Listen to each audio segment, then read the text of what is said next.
Space, the final frontier. These are the voyages of a new Trekkie.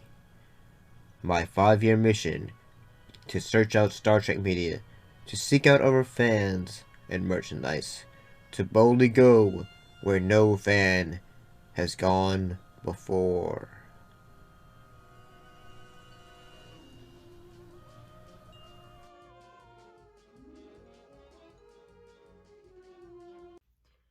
Greetings and salutations, how's everybody doing? So today we're looking back at another episode from Star Trek The Next Generation. Actually, 2 episodes. In this case, we're looking at the episodes Loud as a Whisper and the Schnoise Man. Shies the Man. Let's look at Loud as Whisper first.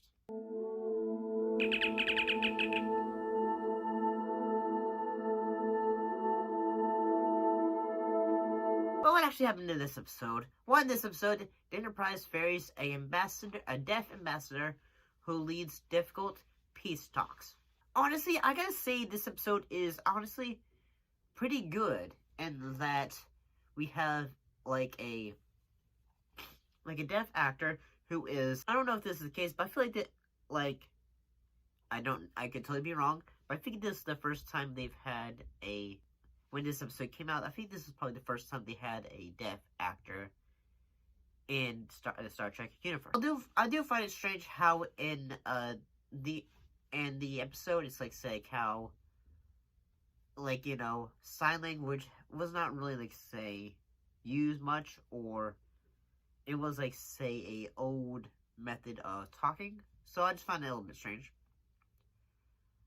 And I do kind of find the episode kind of interesting, and the fact that they have a deaf mediator for peace talks, and he's having to use his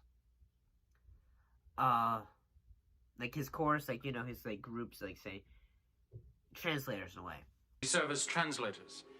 We convey not only his thoughts, but his emotional intent as well. I am the scholar. I represent the intellect and speak in matters of judgment, philosophy, logic. Also, I am the dreamer. So honestly, I think that's a pretty cool idea. I do have to say, I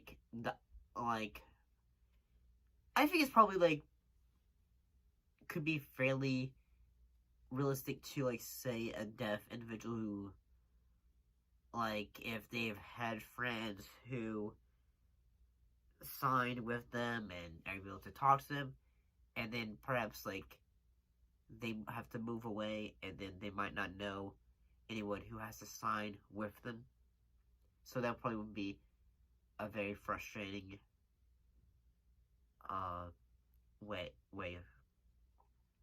a very frustrating time. I do have to say that the alien races that they are having to meet up with, they are rather interesting. They almost look like Klingons, but they look creatively interesting, I suppose. And I do find it pretty cool the fact that at the end of the episode they say, okay, I'm gonna use my disability as an advantage. I like that idea. So honestly, I think this episode is honestly the way it handles its topic, it does it fairly well. So let's look at the episode, which is Schizoid Man.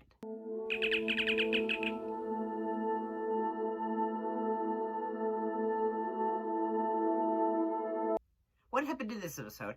A dying scientist, Dr. Ira Graves, attempts to cheat death by transferring his memories and personality into a machine, specifically the Enterprise android officer, Commander Data. Honestly, I think this episode is the ideas of it is trying to do. See, I think this episode is a great way of saying, okay, this is a good example of what a good actor Brent Spiner is. How he's having to portray two different personalities. Like, say, with, like, the Ira personality, which is a very mean, individual who has thoughts of grandeur in a way. I have every right, Captain. I am man, he is machine. There is no question who must live and what must die. What of Data? Data? Before me, he was nothing. Just a walking tin can with circuits for intestines. Pathetic. And I've always thought that whenever, like, say, TV shows or films or anything, things that try to do the concept of an individual that tries to cheat death, honestly, I think those episodes can be rather interesting as well as rather dramatic. Especially the fact, like, say, you have this dramatic tension of, like, say, one individual who's trying to do it and is just honestly just, like, especially, like, say, during the episode, like, you could see the fact that Kane has a bit of an illness. I'd say the illness that he's suffering from, I think it was called Denari's disease. I think, like, say, the way it's trying to be similar to is dementia, and the fact that he has, like, in the episode, he said that he has a bit of irritability, lashes out, confusion, and all that. So, if they're trying to be, like, say, like, a person who's trying to beat cheat death who has dementia, I think they tried to did a pretty good job. And the fact that they did the dementia aspect fairly, respectfully. I think the fact that, like, Brent Spiner is able to do, like, this personality, he does it pretty well. Who's next? These were all accidents. I did not intend. How many more accidents? You must leave this body. No. I live here now.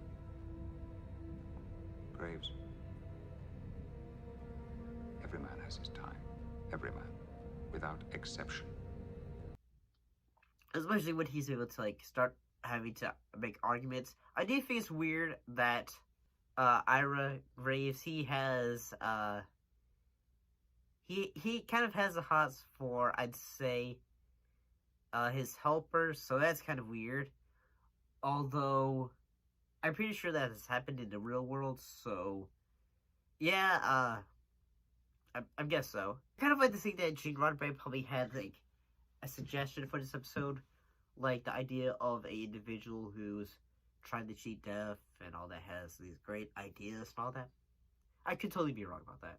But honestly, I can see why some people will probably say this episode is not the greatest. I can see that. But I think when it's trying to be, like, do, like, the dramatic ideas that it's trying to push off from, it does a pretty good job of it. But what do y'all think of these two episodes? Do you like them? Do you dislike them? Put your thoughts and comments down below. Let me know. As always, thanks for watching, and I shall be sure to see you next time.